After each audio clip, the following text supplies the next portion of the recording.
Bueno, hemos escuchado un pasaje de una conferencia de prensa ofrecida por el actual presidente de Petroperú, el señor Alejandro Narváez, con motivo del aniversario de la fundación de esta empresa pública hace 56 años. Como hemos visto, el señor Narváez se ha considerado adecuada persona para juzgar el desempeño de sus predecesores y para criticar que los presidentes hayan durado demasiado poco tiempo, y atribuye a eso una parte de las dificultades que la empresa está padeciendo ahora. Nosotros queremos ir a los problemas de fondo de la empresa y no a dar explicaciones relativas a los jefes del pasado, y hemos invitado al economista Carlos Paredes, quien fuera presidente de Petroperú y quien escribiera un libro justamente sobre esta empresa, que en su momento fijó una posición sobre las dificultades estructurales que la empresa tenía.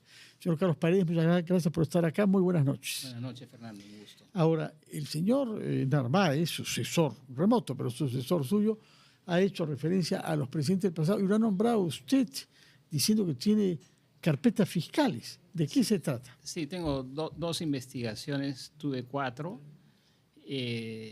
Las otras 2 han sido archivadas definitivamente y todavía persisten 2. Tiene más de 5 años esto. Creo que se van a archivar definitivamente este año, por lo menos eso dicen los abogados. ¿Cuáles son las acusaciones? ¿Por qué se ha abierto esa carpeta? Las que quedan, una es por lavado de activos, por la compra de biodiesel. Realmente esto empezó con una investigación sobre lo que pasó en la época del presidente Castillo con la empresa que vendía biodiesel nacional, que fue medio escandaloso en la época de Hugo Chávez. ¿Pero qué tenía usted que ver ya? Nada, pero el señor Chávez me echó dijo que no tenía nada de malo lo que él había hecho. Si antes habían habido reuniones con el presidente, yo me había reunido con toda la industria, ¿no? Incluyéndolo a este señor. Bueno, pero me abrieron una investigación que ya está por concluir. Y no hay ningún problema. Y hay otra porque la refinería contrató a una persona que yo conocía, un gran ingeniero que ayudó muchísimo a la empresa. Y bueno, me están investigando y no hay ningún problema, ¿no? Ahora, también dijo de usted que cerró la refinería antigua en vez de permitir que siga refinando 60 barriles diarios mientras se construía la nueva. Esa es una barbaridad. Es que este señor repite cosas que le dice los dirigentes de algunos sindicatos. La refinería, todo este proyecto nació mal. Se le llamaba el PMRT, Proyecto de Modernización de la Refinería de Talara, y por eso tenían que tener algunas cosas en la antigua refinería. La verdad es una refinería nueva, que la construyeron justo donde estaba la antigua, al costado, y usa algunas unidades de la antigua refinería. Entonces, había un momento en que había que pararla. De todas maneras, si no, no podía terminar la nueva refinería. Estaba programada para pararse en marzo del año 2020. Los técnicos de Petroperú recomendaron al directorio pararla al 31 de diciembre del 2019, 2 meses antes. Esto se hizo un análisis costo-beneficio, qué es lo que se dejaba de ganar y qué beneficios nos traía, y se concluyó, además, por temas de seguridad, los técnicos recomendaron esto y el directorio hizo caso a esto. Eso yo lo contrasto con lo que ha pasado este verano con la unidad de Flexicoking, donde la empresa licenciante ExxonMobil le recomendó explícitamente a Petroperú, en una carta dirigida al señor Narváez, no arranquen la Flexicoking. La arrancaron es un tipo y la malograron. Un procedimiento especial para refinar, ¿no? Sí.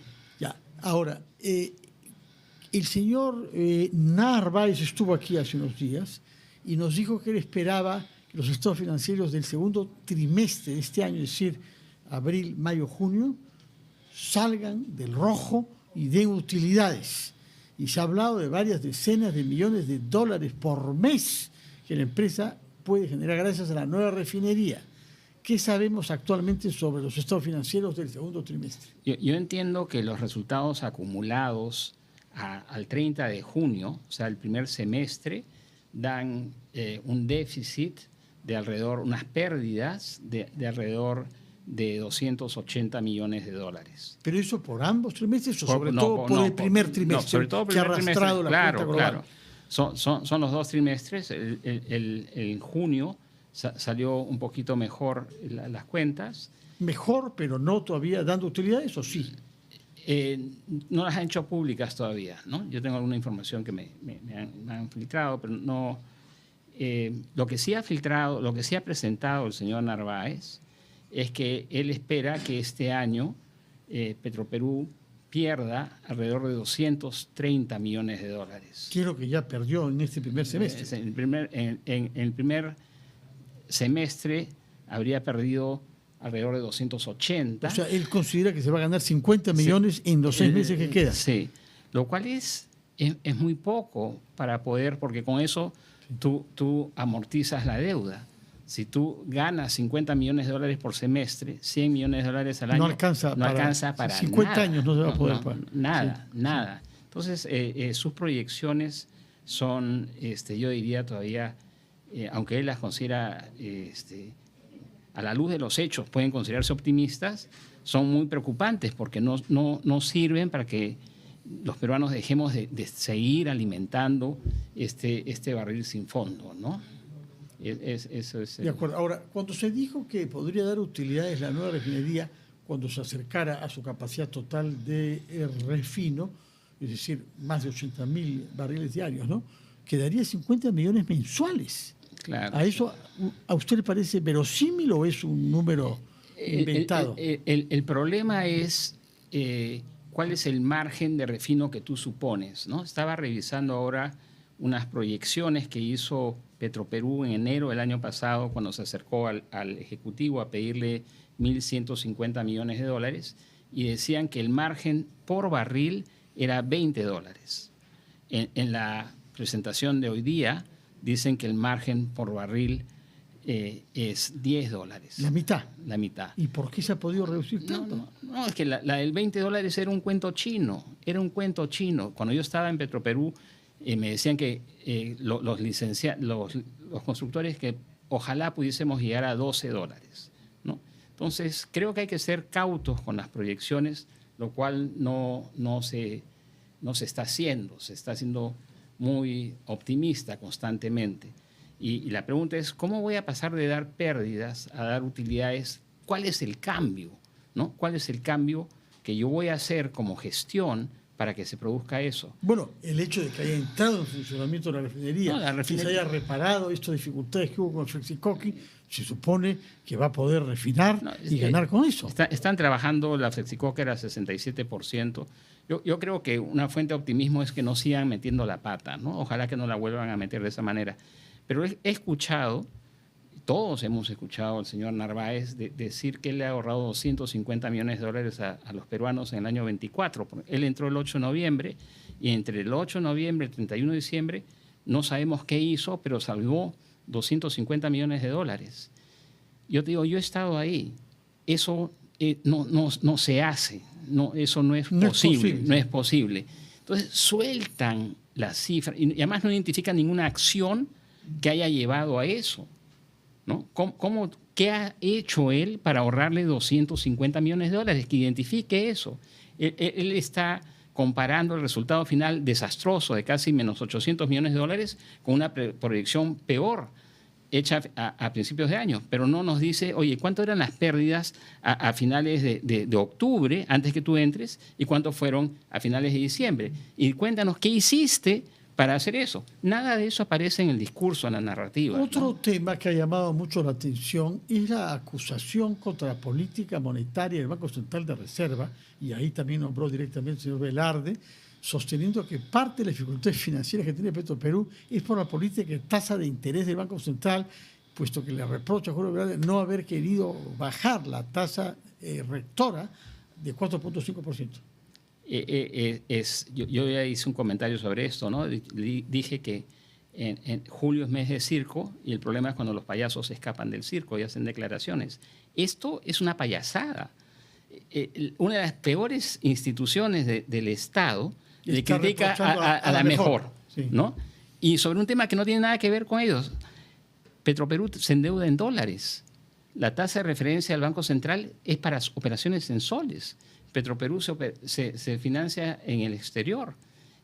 No se financia en soles con la banca local. Entonces, es una tontería para desviar la atención. Lo ha logrado desviar. Es de tal magnitud la afirmación que no estamos discutiendo sobre las pérdidas de Petroperú y lo que se está haciendo. Tampoco estamos discutiendo sobre el lote 192. ¿Cuál es la situación real y las perspectivas que hay para ese activo del petróleo peruano? Yo lo veo muy mal. Desgraciadamente, el lote 192, sin un oleoducto que funcione, no va a atraer inversionistas, porque ¿cómo evacúas tu producción? Además que es un lote muy antiguo. Ojalá que pudiese producir entre 12.000 y 16.000 barriles diarios. Ojalá. No estaría mal, ¿no? No, estaría muy bien. Un porcentaje importante de nuestra producción total, ¿no? Sí, claro. Estaría muy bien. Y eso es lo que estaba haciendo alrededor de 12.000 en el año 2019. Yo he estado en el 192. La frontera norte, ¿no? Esta es lo que era Oxy hace tiempo. Y el estado es calamitoso. El estado es calamitoso de las instalaciones de extracción. Sí. Y hay que invertir mucho dinero, entonces hay que traer inversionistas con espaldas. ¿Los hay? Sí, claro que hay inversionistas con espaldas. No es un lote muy atractivo, pero tienes que darles condiciones que hagan interesante para un inversionista privado. ¿Cuáles podrían ser esas condiciones? Primero, que no exijas que el porcentaje de Petroperú sea tan alto, ¿no? Quieren 39% sin poner un centavo. Tienes que asegurar que el oleoducto va a funcionar, ¿no? Y Perú Petro tiene que hacer algo con las regalías. O sea, tú tienes que volver esto más atractivo, tienes que fomentar la producción. El último tema de regalías no depende de Petroperú. Yo no lo veo sucediendo. Ya fracasaron con Altamesa. Y a mí me encantaría, yo creo que a los peruanos nos encantaría ver más inversión, más producción y que sea una producción social y ambientalmente responsable, ¿no? ¿Qué sabemos de seguro sobre las reservas eventuales que hay en la costa norte de nuestro país? No en la costa, sino en el mar, a 150 kilómetros de la costa, y que han dado lugar a exploraciones de una empresa tan, digamos, importante como Chevron. Yo creo que sería maravilloso que se materialice. ¿Tiene datos sobre eso? Que se ha hablado hasta de 500.000 barriles diarios. Sí, bueno. Hay que hacer las inversiones, yo creo que es un gran motivo para ser optimistas, ¿no? Y hay que fomentar que esas inversiones se materialicen. Yo creo que es momento de darnos cuenta cuán importante es atraer inversionistas de gran tamaño. Mira lo que pasó con el lote Z69, que antes era Savia. Se luchó contra viento y marea de que eso pasase a Petroperú temporalmente, 2 años. Antes de pasar a Petroperú se producían 4.500 barriles diarios. Hoy se producen 3.500, ¿no? Después de la gestión que era anticipable, porque Petroperú no tiene un centavo. Entonces, y no tiene conocimiento de explotación. Entonces, se la has dado a una empresa que no tiene el capital financiero y no tiene el capital humano para hacer esto. Bueno, aprendamos. Carlos Paredes, nos salimos alentados en este día que debía ser de conmemoración de la creación de esta empresa que ha tenido sus épocas buenas. Más bien nos hundimos en la inquietud respecto de ella y en el temor de que todo esto conduzca a que el dinero de los contribuyentes tenga que ser puesto para evitar situaciones peores para esta empresa, la más grande empresa pública del Perú. Muchas gracias.